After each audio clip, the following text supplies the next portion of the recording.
And welcome back to the Murdy Creative Co podcast. I'm your host, Colin Murdy, and today's we're talking about the Murdy No. 3 redesign. But first, I want to say thank you to everyone who's supported the company so far. If you haven't got a chance to go check us out on the web at murdycreative.co. That's MURDY creative.co. Or you can check us out on Facebook and Instagram by searching at murdycreative.co to see the best of our product shots. Follow us to keep up to date with our daily photos and be the first one to know about new product launches. You can also use the subscribe button at the bottom of our website to be included in all of our new product announcements. Be sure to check out our laser engraving personalization options and exclusive colors on the website, or you can get a blank one on Amazon Prime. All right, so we're still working on getting all of our slim cut espresso back in stock. It's just taken some time with the transition, but we're hoping to have that in stock sometime early next week. But stay tuned, and if it's really a concern, please feel free to send us a message, and we may be able to let you guys know when that happens. But today we're talking about the redesign of the Murdy No. 3. So this is something we've been working on for about a month now. We've been trying to figure out exactly how to do it right. We've actually probably been working on it for a little longer than that, but first and foremost, I want to talk about what was wrong with the No. 3, the old version, and it's not what was wrong with it. There was an issue with it that we wanted to specifically solve that kind of began this process of redesign, but it provided a great opportunity to really add a lot more versatility to the product itself, and I think that's something I'm always game for, is any opportunity to really make a product better. So first and foremost, the old design, when we first launched it last December, we originally had no intention of using any sort of glue or adhesive on it, and that was the plan. But then there was some concern with some people who said, well, I don't like the fact that the edges kind of pop out, because there was space when you put the buffalo pad behind the legal pad and you had the leather, which was attached directly to it with the posts. There was a little bit of space between the two, right? And if you bent the thing at all, you could see the space. Now, it wasn't, there's nothing wrong with that, right? Structurally, there's nothing wrong with the design. There's no way that your paper's going to slip out because of the way the posts are, and it was a solid design. But we ended up having some people who didn't like it aesthetically, and so we ended up starting to add a light glue to it. And the glue was initially it's just designed to be aesthetic, right? It really didn't serve any structural purpose, so we didn't mind that so much. But it really didn't fit with our overall mantra of designs that are last to lifetime. That was our hope, and we didn't do that with the old No. 3. It really had some problems, and a lot of the glue we ended up having to re-glue, and we had to have people send it back, and it was just so much of a nightmare. The other problem is, by the time we'd finally gotten around to the most recent version of the glue, which we did about a month ago, which was about the only glue that we've been able to find that was really a pretty good permanent bond, there was the issue is that we had to wait 24 hours for the glue to dry, right? So if you had an order that needed to go out today, right, that it was an emergency, there was no good way to get a No. 3 order out today. You had to wait till tomorrow because we had to let the glue dry overnight in the press. And we also had to have a press. We had to have a whole bunch of things that were designed to keep the things put together. And it was way more of a problem than it was a value proposition. So I went back to the drawing board and said, how can we make this better? And first and foremost, the goal initially was to say, how can we completely remove the use of any sort of glue or anything at all that would break? And that was, we did that initially with a pretty early accomplishment. We were able to use that with the tabs, and I'll show you guys in the YouTube video. For those of you who are watching on YouTube, you'll be able to see this a little more now. For those of you who are listening, I'll describe it as best I can.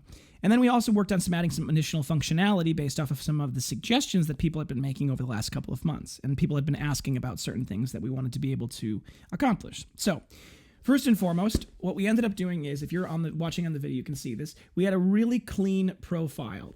So rather than having an edge that was exposed, all three of the exposed edges that aren't the spine all have a very finished, polished kind of look to them because of the way the edge is on the leather. The way that's accomplished is that there are small tabs that wrap up on the edge and allow for the cover to be, the edge to basically be fully wrapped. Now, two things that does is it means that if you've got a tablet or something that is stuck in either of the inner pockets, it can't fall out because it's literally truly wrapped and bolted in place. So that was a big advantage that we wanted to start with, is the ability to have it so that the edges are all clean. What that also provided us is the option and the ability to do a completely clean front and back cover. So there's no posts anymore in the four corners. It's just purely perfectly clean, and it's a really sleek profile, which we like, and it also makes for a nice...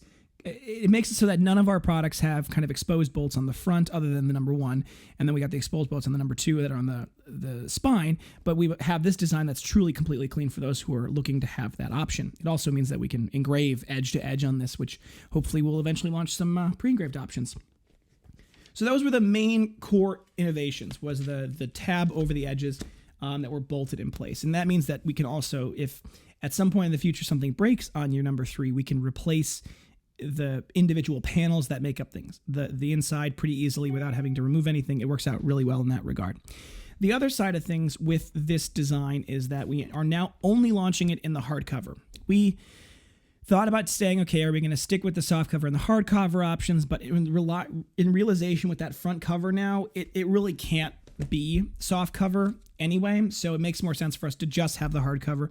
And that's our most popular option by far anyway. So that's what people are after. It makes more sense for us. The other thing that we added to the functionality is that there is the ability now to put 3-hole punch binding posts on the back panel.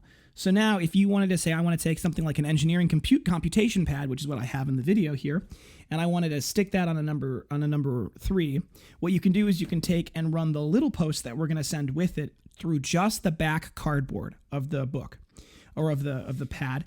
And then you can tear away the paper on the front, right? So that allows for that. It also is an advantageous thing for the legal pads because it is still compatible. The new one is still compatible with the top 2-hole punch legal pads that we previously used, these ones.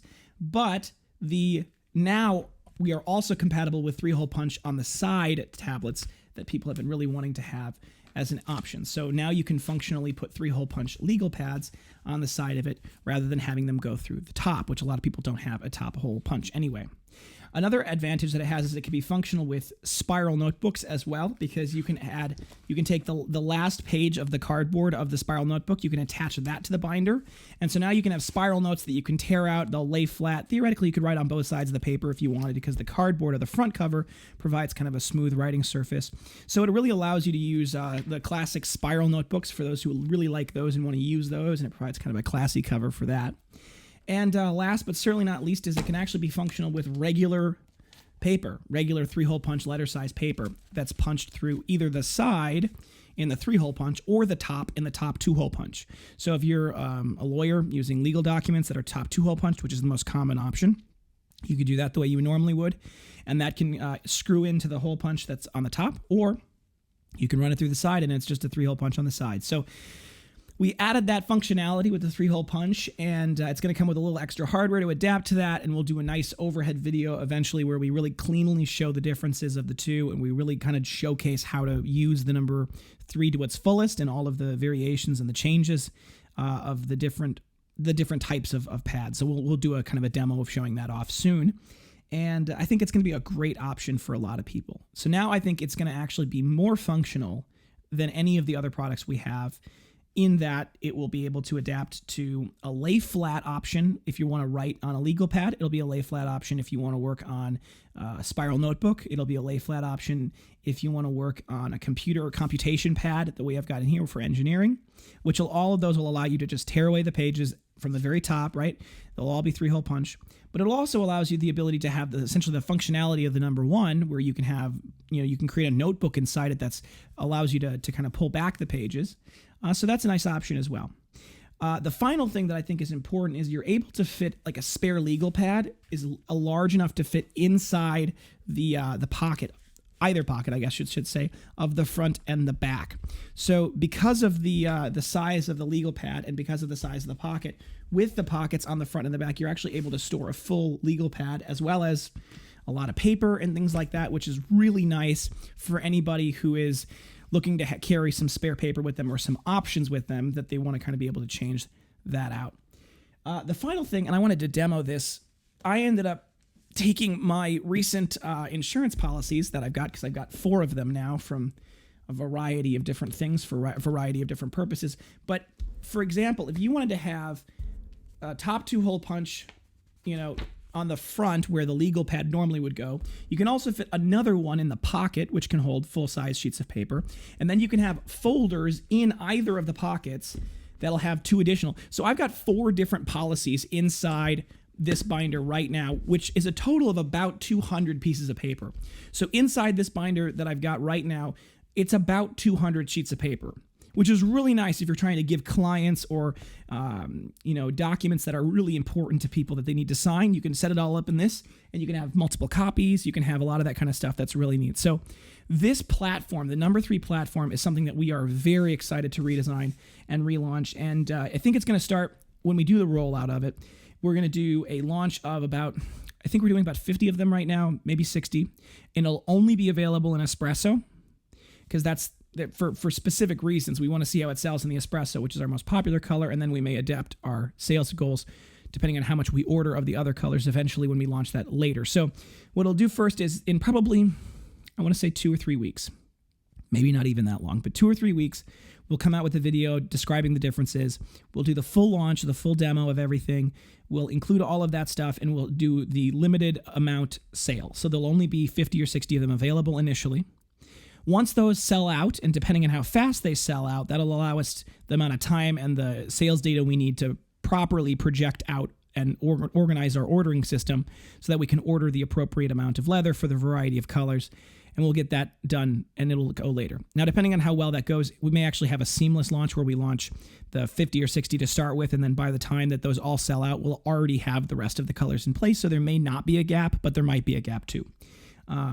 They're going to launch, and it's going to be $149 just flat because there's no hardcover, softcover option. It'll still be able to have your name on the inside or the outside, depending on how you want it, and we'll be able to do full logo engravings on it as we always have. So that'll be something that I'm very excited about to be able to help. For those of you looking to get really good presents for your team this year for Christmas, this will, I think, be a really good option, and it's going to last forever. It really will. If you have any questions about the number 3 redesign, and this, I will say, may be a little bit subject to change. All of these, the features that I've talked about are pretty locked in. There may be some adaptations or updates, but we're going to try to maintain all of the current functionality that we've described. And the design's pretty much locked in at this point. So there may be some slight changes to the rollout, but the design should remain the same. If you have questions or concerns about this, you want to learn more about it, if you bought a number 3 from us in the past and you're interested in upgrading to the new one, feel free to let us know. What we're planning on doing potentially, and this is still up in the air as well, is that for those of you who have purchased in the past, you will have a time period after we do the full launch where you will be able to upgrade it for a lower cost potentially. So in the first 60 that will launch, those won't be available for upgrade, but once we have them on the stock regularly and we'll be able to have the parts that are needed, you can send back your old number 3 and pay for the upgrade, and then we'll upgrade, reinstall the new hardware, reassemble with the outer shell, get it all done and sent back out to you, and it'll be good to go. So that'll be kind of a later date thing. Feel free to message us with questions, and we'll be able to go more into details on those kinds of things. But we really want to help get this off the ground, and we actually really appreciate all of the many, many people in the beginning of this process who ordered number 3s, tested them out, used them, liked them, didn't like them, gave us feedback. All of that good stuff really helped. And for all of you out there who have been in the community and sent me messages about, wouldn't it be great to have this, or are you guys going to launch something like that? I love that. It is really helpful because it gives me a sense of, is this something that the people are interested in? And the biggest one for me recently is, are you guys going to launch something for Spiral Notebooks? And the answer is yes, apparently. We are actually going to be launching something that will be compatible with Spiral Notebooks. So that's the new kind of update for this, and I appreciate all of you who have been patient as we've launched this, because I've been talking about this for a while, but we haven't had... The first couple of rounds of prototyping didn't go well, so I'm glad we finally persevered and we were able to get through to a better design, and I'm really excited about it. So stay tuned for the videos that we'll be launching. That'll do a lot more video detail of this. For those of you listening to the podcast, go watch this again on YouTube to see some of the sneak peeks. And obviously, I'm sorry for the videography. There's not a lot I can do at the moment with the video camera the way it is, but we'll do more in-depth of the individual features later. So, all right, folks, thanks for tuning in today. Be sure to check back in next Tuesday for our next topic, and don't forget to check that subscribe button below to be sure to get the latest podcast right away. If you have any questions or concerns about your leather binders, folios, or journals, please feel free to contact us on the main page of our website at MurdyCreative.co, or you can contact us via Instagram and Facebook. You can text, email, call, direct message, all the usuals, and I'll do my best to get back to you as soon as possible, but I do appreciate your patience. If you think we deserve it, a good review can go a long way to help us grow our new community, both on the podcast and on Facebook reviews. Word of mouth is still the best form of advertising, though, so please tell your friends. Please go follow us on Snapchat and Twitter, by the way. If you want to hear kind of day-to-day updates on how things are going, you want to get more information about the behind-the-scenes development of prototypes, new launches of things that we're working on, Snapchat and Twitter are the best places to go. It's Murdy Creative Co, no dot, Murdy Creative Co on Snapchat and Twitter. If you have any podcast topics you want to hear more about, send them my way via any of the platforms. I'm always happy to give the growing community whatever you guys want. So please let me know, because it's hard when you're podcasting to know what your people are interested in. If you're ever looking for multiple binders for gifts, giveaways, menus, really any reason, ask about our bulk discounts. We do have those available, and it starts at a minimum order quantity of 5 to get the bulk discount. So it's not even that low of a threshold to really get stuff. Thanks so much for tuning in. Have a great day, and goodbye.